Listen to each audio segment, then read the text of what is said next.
Bienvenue dans votre émission Confos Idées. Nous arrivons au terme de notre étude sur la famille. Nous avons discuté d'éléments importants.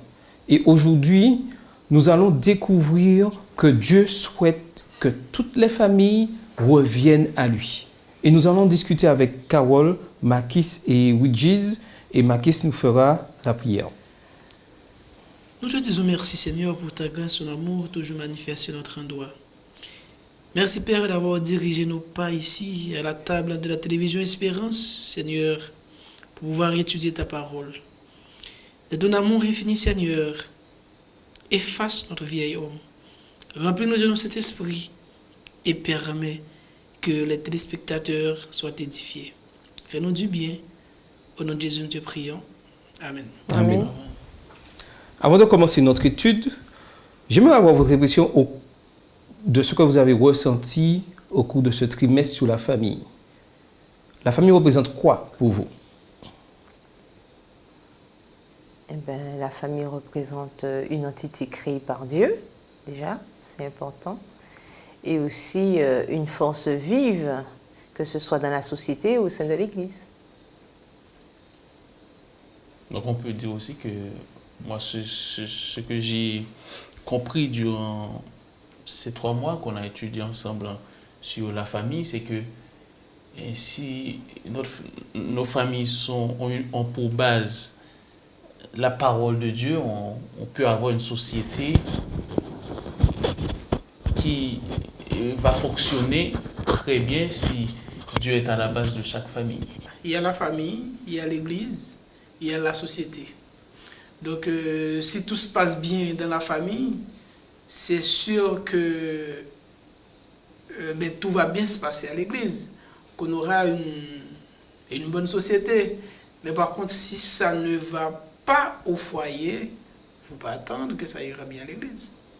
C'est pareil pour la société. C'est vrai qu'aujourd'hui, les familles rencontrent beaucoup de difficultés. Et nous l'avons vu, l'origine de ces difficultés, c'est le mal. Ouais. Et aujourd'hui, Dieu souhaite que les familles soient pleinement, je dirais, unies dans l'amour de Dieu. Et que cet amour habite dans chaque foyer. Et il souhaite ramener tout le monde à lui. Maintenant, la question qu'on peut se poser, comment revenir à Dieu lorsqu'on a, je dirais, commis autant d'erreurs, on s'est trompé assez souvent? Comment revenir au plan originel de Dieu? Je ne me rappelle pas exactement du verset. Il dit, même si vos péchés sont rouges comme la cramoisie, le sang de Jésus peut l'effacer. Donc, nous sommes libres. Nous pouvons choisir de ne pas y aller. Mais Dieu nous appelle. Et Dieu nous appelle tous. Même si, en dépit de tout ce que nous faisons, même si nous étions des criminels, il suffit de venir. Il suffit de prendre conscience de notre état. Et Dieu nous accueillera. Donc s'il est prêt à nous accueillir, bon. Et puis, il ne faut pas oublier que de toute façon, comme le disait Makis, l'amour de Dieu surpasse toute chose. Donc, si on croit en cet amour, parce qu'il faut y croire, il faut avoir la foi et il faut que cette confiance puisse nous aider justement à transcender toutes les erreurs que nous aurions pu commettre. Puisqu'on a eu l'exemple avec le larron sur la croix. Il a fait quand même beaucoup de choses et malgré ça, au moment fatidique, il a su faire le choix de Jésus. Donc on peut toujours revenir à Dieu, mais si on est sincère. Parce que si on fait comme ça des petits sursauts à chaque fois, si la sincérité n'y est pas, c'est comme si on n'avait rien fait à chaque fois. Et encore, mon exemple, c'est David. Tu vois, aussi. En dépit de tout ce qu'il a fait, Dieu l'a appelé l'homme selon son cœur. Donc c'est possible. Si vraiment nous voulons, nous sommes sincères. Oui. En fait, il y a quelque chose que je veux juste dire à ce que tu as dit, Makis, c'est que il faut qu'on fasse attention parce que Dieu a appelé David l'homme selon son cœur avant même qu'il ait péché. Donc ça veut dire que lorsqu'on pêche, on se sépare de Dieu. Donc, et David a rétabli la relation avec Dieu lorsque le prophète lui a parlé. Il a compris son état. Et j'aime ce verset à mémoriser qui dit « Voici, je vous enverrai Élie, le prophète, avant que le jour de l'Éternel arrive, ce jour grand et redoutable. Il ramènera le cœur, écoute, j'aime bien, il ramènera le cœur des pères à leurs enfants et le cœur des enfants à leurs pères, de peur que je ne vienne frapper le pays d'interdit. » Qu'est-ce qu'on voit Dieu faire? Il envoie qui? Un prophète. Et Dieu, peut-être à travers cette émission, Dieu est en train de parler à un jeune qui nous regarde, à une famille, à quelqu'un qui nous regarde. Quelle est notre décision? Et à la fin, on voit que de peur que je ne vienne frapper le pays d'interdit. Ça veut dire que si, à travers cette émission, ou à travers une méditation, à travers le sermon, Dieu m'a parlé, et je sais que je suis dans le péché, et je n'ai pas pris la décision de suivre Dieu, d'accepter Dieu, eh bien, je serai frappé quand Jésus reviendra. Donc, quelle est notre décision aujourd'hui, tandis que nous avons passé 3 mois ensemble? Est-ce que nous allons rester dans les mêmes choses, dans le péché? Ou est-ce que nous allons donner notre cœur, venir à Jésus, celui qui peut former, transformer nos cœurs? Tout à fait. Et ça, c'est une notion très importante. Et au cours de cette semaine, nous avons vu l'histoire du prophète Élie, où le peuple s'était vraiment égaré de la parole de Dieu, avait complètement mis de côté et s'était tourné vers Baal et ses prophètes. Et surtout, était arrivé à ce stade-là parce que c'était le roi Akab, et le roi Akab avait fait alliance avec les païens. Il avait même épousé une païenne, Jézabel. Jézabel connue pour sa méchanceté totale. Et on remarque là que c'est Dieu qui envoie le prophète Élie. Est-ce que vous voyez? Et il est important de comprendre que Dieu, dans son amour, nous envoie constamment des appels et continuera constamment à le faire. Et encore plus, sachant que nous vivons au temps de la fin, donnera encore plus, je dirais, dans son amour, afin que les cœurs puissent revenir à lui. Oui, mais aussi, il faut qu'on fasse attention. Il ne faut pas tomber dans ce piège de l'ennemi de dire que, comme Dieu est amour, j'aurai le temps. Non, ça c'est très important. Non. Exactement. Parce que cette même Bible nous dit aussi que Dieu est patient, mais sa patience a des limites. Oui, mais nous ne savons aussi ni le jour ni l'heure. Nous ne savons aussi ni le jour ni l'heure. Ni le jour ni l'heure.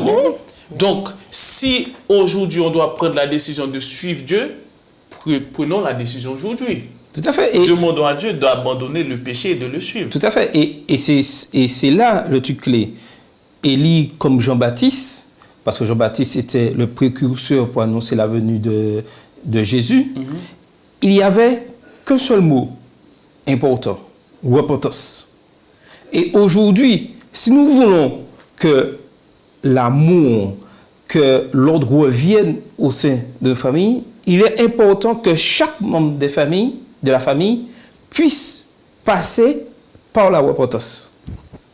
Sans repentance, nous allons droit à l'échec. Point de salut. Point de salut. Mais maintenant, dans la parole de Dieu, Dieu nous donne des principes. Et lorsqu'on voit que Jésus était sur terre et que les pharisiens ont essayé un peu de l'embêter, et le Seigneur a dit une phrase importante au niveau de l'adultère, que c'est à cause de la dureté de vos cœurs que Moïse vous a permis de pouvoir répudier vos femmes. Que pensez-vous de ça? Qu'est-ce que Jésus voulait faire passer comme message là? Alors, ce que je trouve intéressant, c'est qu'il dit que Moïse vous a permis de. Mais on sait que Moïse, bien sûr, agissait toujours sur l'ordre de Dieu. Mais nous voyons à travers cette façon que Jésus a présenté les choses que Dieu, au départ, n'est pas pour justement une séparation entre l'homme et la femme, puisqu'il dit bien, il ne faut pas que l'homme sépare ce que Dieu a joint. Donc nous voyons bien que l'alliance que nous formons au départ en tant que couple marié, c'est une alliance importante aux yeux de Dieu, puisque nous devenons un. Donc c'est important. Et c'est sûr que ce n'est pas justement, parce que cette phrase-là, souvent, a poussé à des dérives. C'est-à-dire qu'aujourd'hui, on a l'impression que voilà, on se marie aujourd'hui et puis demain, on a le choix de se séparer, on a le choix de divorcer, on a le choix de recommencer autant qu'on veut. Non. Et ça pose un véritable problème dans la société et malheureusement aujourd'hui dans nos communautés, puisque certaines personnes pensent justement par rapport à cette phrase qu'on peut, à souhait, voilà, se séparer de son conjoint. Or, l'Éternel dit bien, si vous savez que vous n'allez pas pouvoir tenir le vœu, de ne pas faire ce vœu. Alors, bien entendu, il faut qu'on soit clair. Toute chasse gardée, il faut faire attention. Si on est sous le coup de la violence ou des choses comme ça, si notre vie est en danger, il est clair que nous n'allons pas rester, on l'a vu la semaine dernière justement, nous n'allons pas rester et mettre notre vie en danger. Néanmoins, cela n'ouvre pas la porte à des éternels recommencements quant au mariage. Et tu lèves un problème là, et c'est là que j'insiste sur la dureté du cœur.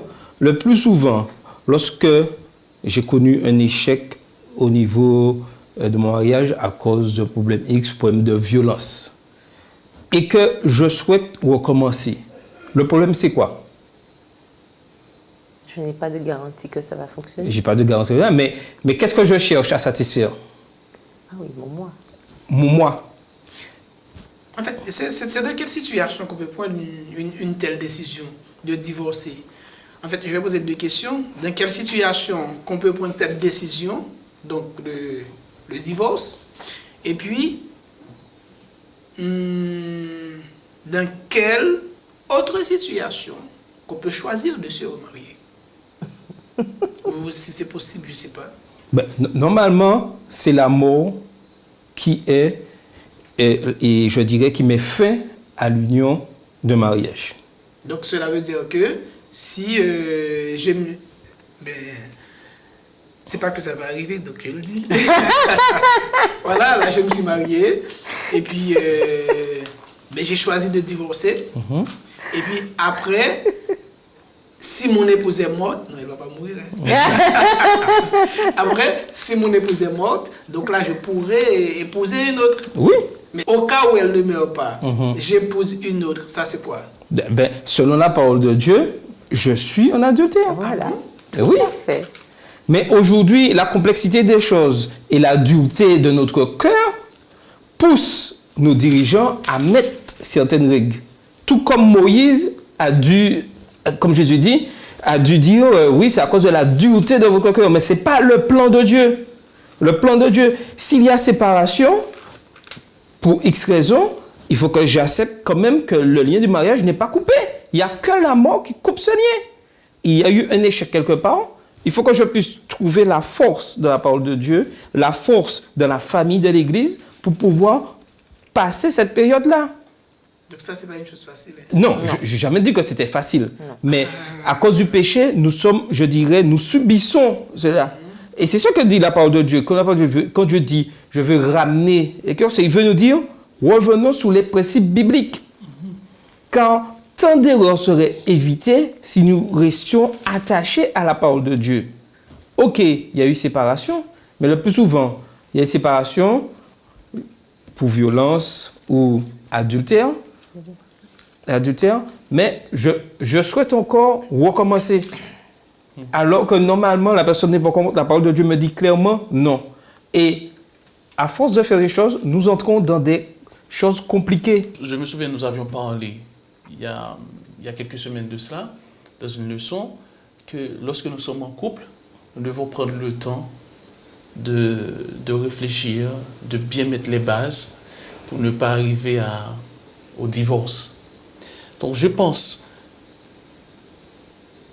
il faut faire les choses comme Dieu demande. Il ne faut pas aller vite. Lorsqu'il s'agit de se mettre, de se marier avec quelqu'un. Après, pour ne pas regretter. Et souvent, je dis ça à mes camarades, à des jeunes, c'est que c'est bien qu'il faut faire des expériences dans la vie, mais il y a des expériences qui peuvent laisser des traces indélébiles dans notre vie. Tout à fait. Donc, lorsqu'on se met avec quelqu'un, je suis sûr, si Dieu voit que cette personne va nous faire souffrir, Dieu va nous révéler certaines choses. Et si nous sommes à l'écoute, on va dire « Ah non, je ne peux pas y aller là. » Tout à fait. Et c'est pourquoi nous ne devons pas aimer la personne de tout notre cœur avant même que Dieu nous montre vraiment, oui, c'est cette personne. Parce que lorsqu'on aime la personne de tout notre cœur et on voit les défauts, Dieu nous révèle les défauts, ce sera difficile pour nous d'abandonner cette personne. On va dire, non, je l'aime trop. Mais si on aime la personne étape par étape, lorsque Dieu nous révèle, parce qu'on n'aime pas quelqu'un comme ça, on aime la personne étape par étape. Donc si on respecte les étapes d'une relation, je pense qu'on peut éviter beaucoup de divorces dans la vie. Tout à fait. Mais Si je parle comme ça, c'est parce que j'ai fait l'expérience que je me souviens quand j'étais un peu plus jeune, j'ai sorti avec quelqu'un et Dieu m'a dit à travers la fille que la fille m'a dit elle-même que je ne suis pas faite pour toi. Mais moi, j'étais tellement dans ma bulle. Je dis, mais non, on peut changer ça, on va prier, on va... Non, j'étais vraiment... Non, j'ai donné mon témoignage, c'est parce que je veux vraiment que nos jeunes puissent prendre conscience. Lorsqu'on se met avec quelqu'un, ce n'est pas pour rester sur terre, c'est pour aller au ciel. Et cette personne m'a dit vraiment que non, je ne suis pas faite pour toi. Mais moi, j'étais dans ma bulle, je l'aimais tellement. On a passé 3 ans et c'était 3 ans de difficultés. Parce que je n'ai pas écouté la voix de Dieu. non, mais Donc c'est très important, oui, pour terminer, c'est très important vraiment que on doit prendre le temps d'écouter la voix de Dieu lorsque nous sommes en couple, lorsque nous apprenons à connaître l'un l'autre, pour savoir vraiment est-ce que cette personne c'est à nous, et si ce n'est pas à nous, de me dire, eh bien, on s'arrête. Tout à fait. Et ce que tu dis est juste. Mais il faut savoir aussi, plus loin, que nous sommes environnés d'un monde de péché et que nous ne sommes pas des êtres parfaits. Et que et c'est pour ça qu'il est important de garder les yeux fixés sur Jésus dans un couple, les deux. Parce que l'ennemi est tellement subtil qu'il peut faire chuter même le meilleur.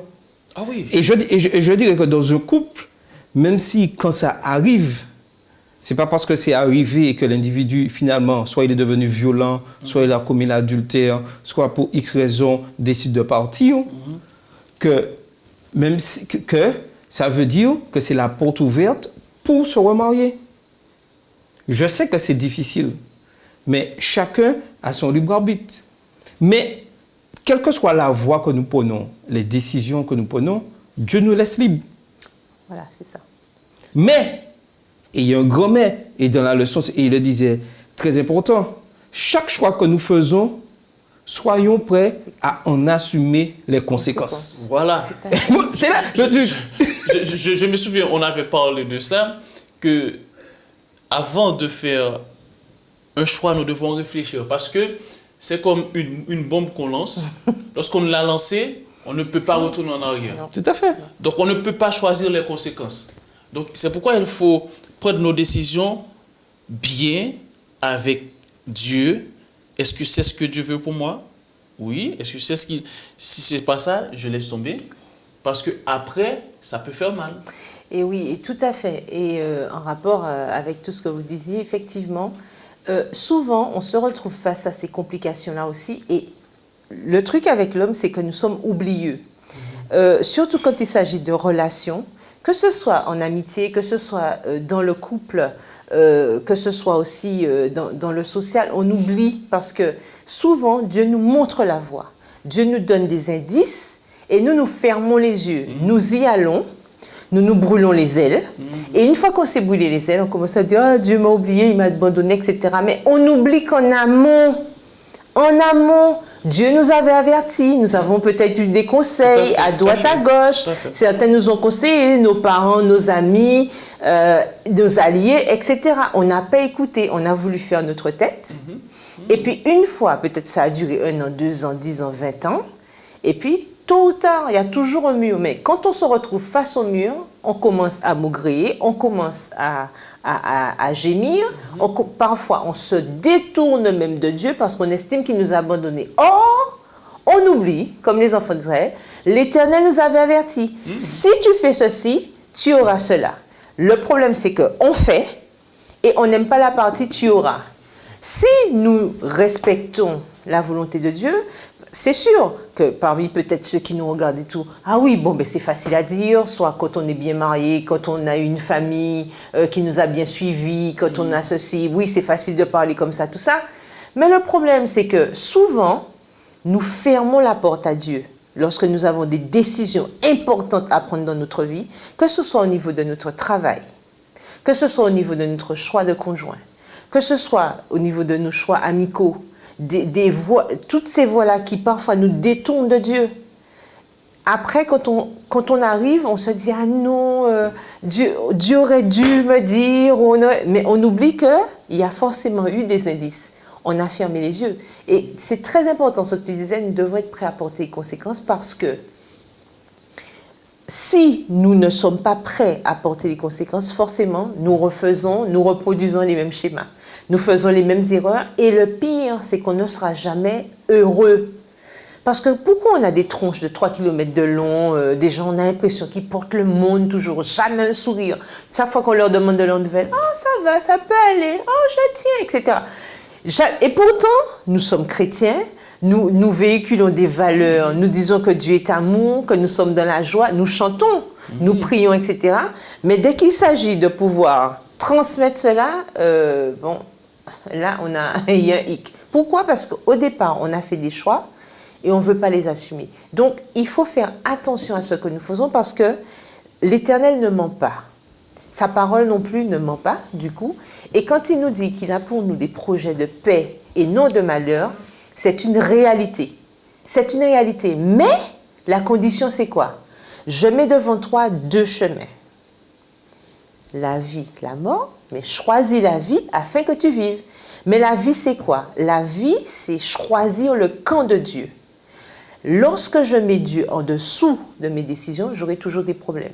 Si je mets Dieu en avant, là, ça va changer. Parce que comme disait Ouidji tout à l'heure, et je termine, si on aime quelqu'un plus que Dieu, si on aime son travail plus que Dieu, je prends un exemple simple. Un jeune qui me dit aujourd'hui, oui, je veux être footballeur professionnel. Mais moi, je me pose des questions. Demain, quand on va te demander d'aller jouer un vendredi soir ou un samedi, tu ne vas pas changer l'équipe de la personne alors que tu sais très bien, au départ, que tu ne peux pas faire ce genre de métier-là parce qu'il y a telle et telle situation.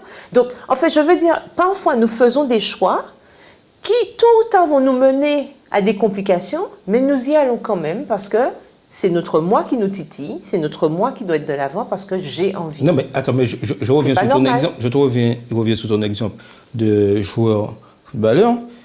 Le truc, c'est on veut le faire, on veut être joueur professionnel, et en même temps, on veut que la parole de Dieu s'adapte à nos choix.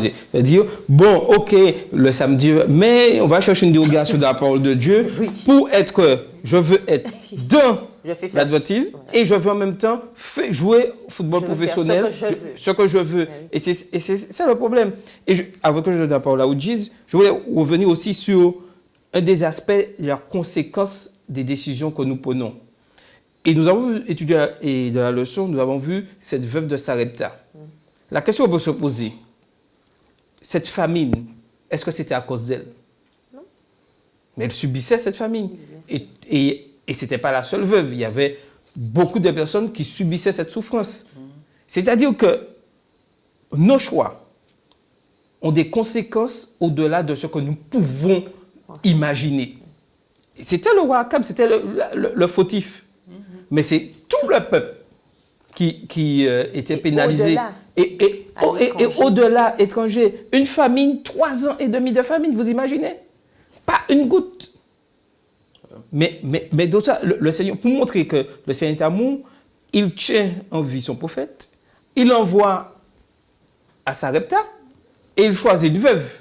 Mais on peut se demander, qu'est-ce qu'elle avait en particulier, cette veuve-là, pour qu'elle soit choisie? Mais pour nous montrer que Dieu est amour, et quelle que soit la situation, dès que nous décidons de revenir à lui, il y aura une solution. Mais une solution selon sa parole, pas une solution selon mes besoins. Et le plus souvent, nous voulons faire des choses à notre manière. Et je te dis la parole, oui, parce que lorsqu'on regarde Akab, Élie lui a lancé ce défi. Mais quand Élie lui a lancé ce défi, il aurait pu tout de suite réagir, se repentir. Mais il est tellement obnubilé par son truc. Il aime tellement sa femme. Il aime tellement sa femme qu'il est persuadé que Baal va réussir alors qu'il sait bien qui est le vrai Dieu. Donc pour nous montrer des fois, Dieu met des choses devant nous. Il suffisait avant d'arriver à Akab dit, ah non, je reconnais que Dieu, c'est le Dieu, je n'ai pas besoin que le feu descende, je le sais, on détruit les prophètes. Et à cause des fois de la dureté de notre cœur, Dieu est obligé d'aller au bout. Et ça fait mal, parce que lorsqu'on voit à la fin de l'histoire plus de 400 prophètes de Baal égorgés, tout ça à cause de la dureté du cœur du peuple d'Israël. Mais lorsqu'on regarde le peuple d'Israël, nous ne sommes pas mieux qu'eux. Hein? Ah non. Mais non. Je pense que nous sommes plus mauvais qu'eux. Hélas. Parce que on a la Bible, entre guillemets, qui devait nous guider, normalement. On met la Bible de côté parce que la Bible, on voit des histoires, par exemple, cette histoire-là, qui, normalement, devait nous aider à ne pas répéter les mêmes erreurs. Non seulement on répète les mêmes erreurs, on fait plus encore. On fait pire, comme tu dis, Carole. On fait pire.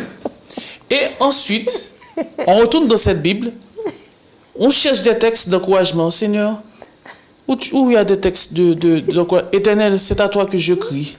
En fait, on n'avait pas besoin de la Bible pour nous guider dans nos choix. Oui. Mais lorsqu'on a fait les choix, donc on commence à souffrir. Oh, oups, je me souviens du psaume 113. Je me souviens de ça, Mais par contre, lorsqu'on doit faire les choix, on n'utilise pas la parole de Dieu. Oui. Et c'est pourquoi il y a beaucoup de familles qui souffrent aujourd'hui. D'accord. Parce que, avant de prendre des décisions, elles ne mettent pas en avant la parole de Dieu. Hélas. Hélas. Leurs décisions ne sont pas fondées sur la parole de Dieu. Parce qu'on a des enfants. Lorsque ton enfant, mon fils, va me demander, papa, pourquoi as-tu pris cette décision? Est-ce que je peux dire, à travers la Bible, avec Dieu, j'ai prié, Dieu m'a guidé. Non, mais si j'ai pris cette décision par moi-même, l'enfant va dire, mais papa, tu crois en Dieu? Quel témoignage moi j'apporte à mon fils, à mon épouse, à la société, lorsque je prends des décisions que pour me satisfaire? Et souvent, lorsqu'on prend des décisions pour satisfaire le moi, on ne sera jamais satisfait. Catastrophe. On ne sera jamais satisfait. En fait, nous avons un petit chant qui dit la route du chrétien n'est pas toujours facile, que nous aimons chanter tout le temps. Mais par contre, moi, je dirais plutôt que la route du chrétien n'est jamais facile. La route du chrétien n'a jamais été facile et ne sera jamais facile. En fait, il y a le verset qui dit que le royaume des cieux est forcé. Et ce sont les violents qui s'en emparent. Tout à fait. Si vraiment nous voulons aller au ciel, mes amis, nous avons beaucoup d'efforts. Nous avons beaucoup d'efforts à faire. Nous devons être prêts à tout abandonner et d'aller vers Dieu. Tout à fait. Il faut lutter. Et il faut comprendre qu'au lieu de dire quand nous avons des difficultés, mon Dieu, pourquoi as-tu fait ça? Nous devons plutôt penser ce que dit l'apôtre Paul dans Romains 8, verset 28, que toute chose contribue au bien de ceux qui aiment Dieu, de ceux qu'il a appelés selon son plan.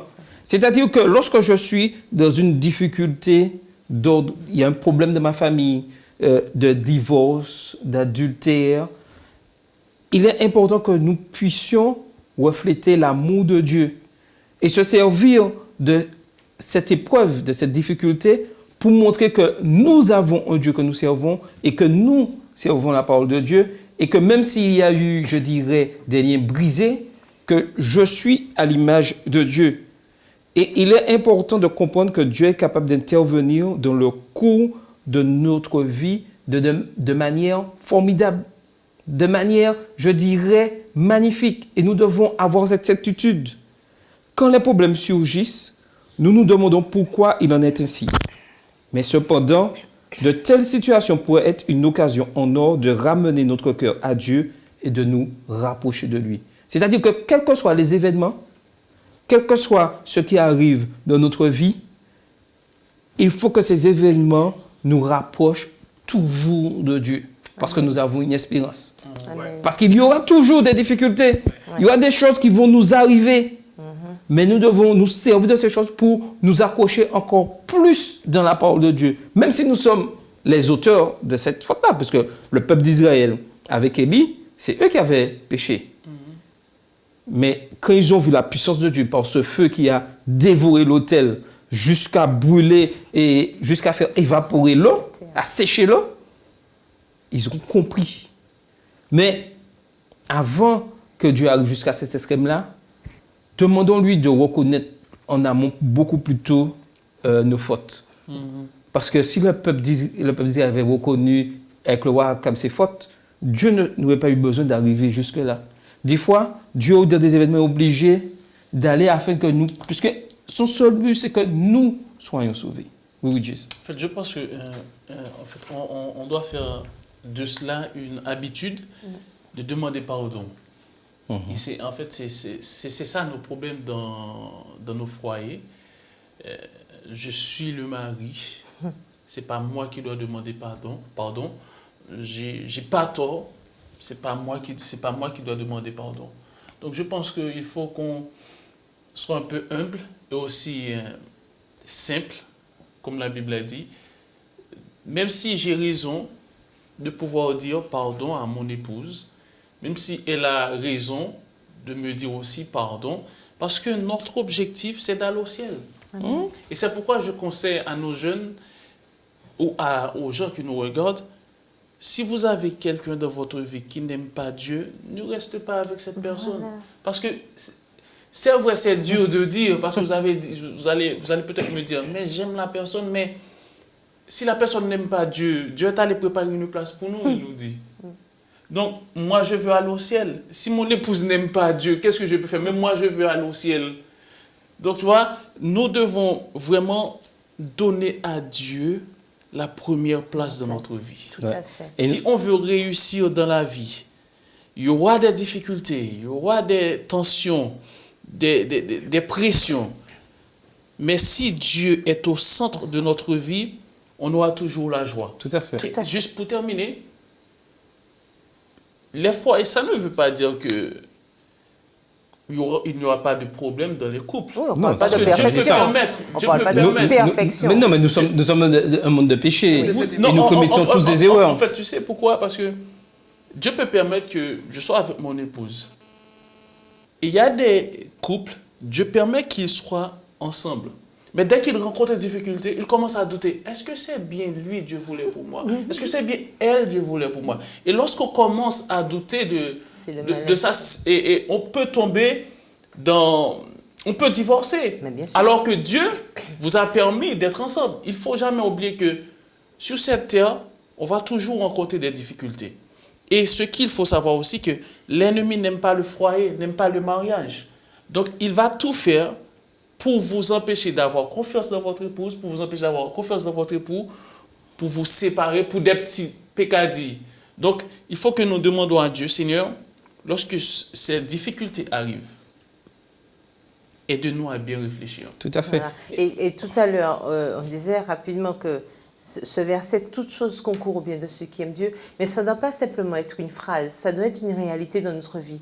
Puisque si nous nous disons chrétiens, et si nous disons avoir la foi, comme on dit que la foi c'est une ferme assurance, c'est marqué dans Hébreux chapitre 11, la foi est une ferme assurance. Si c'est une ferme assurance, ça veut dire qu'on est sûr. On est sûr de ce en quoi on croit. Donc, ça doit devenir une réalité dans notre vie.